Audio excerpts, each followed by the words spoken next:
Сәлеметсіздер ме? Сіздерді 7 мамыр мерекелеріңізбен шын жүректен құттықтаймын. Мұқағали Мақатаев, отан. Мен оның түнін сүйем, күнін сүйем, ағынды өзен асқар тау гүлін сүйем. Мен оның қасиетті үнін сүйем, мен оның құдіретті тілін сүйем. Бар жандығын сүйемен қыбырлаған, бәрі маған отан деп сыбырлаған. Жаным менің кеудемді жарып шықта, бос тұрғай бұл оның шырылдаған. Отан, отан бәрінен биік екен, мен оны мәңгілікке сүйіп өтем.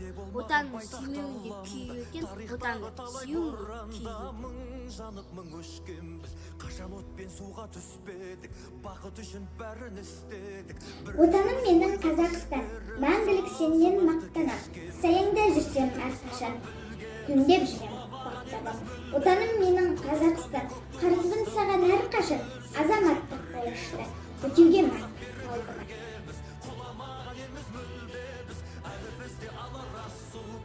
Отаным кең дала орманды, болаттан соғылған қорғанды, бақыттың шаттықтың мекені, қолдаймын, қорғаймын отанды.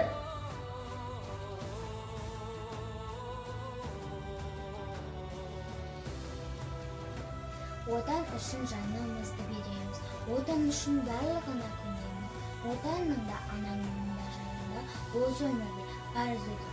Ауған оқтан шықтық құлламай, аштықтан да өттік жыламай, бәйтерек боп биік сұлламай. Қыранда түлеп ұшқан арманымыз, біз бүгін өткен елдің сарбазымыз, ант алып ар алдында сапқа тұрып, қорғаймыз біз туған жердің ар намысын.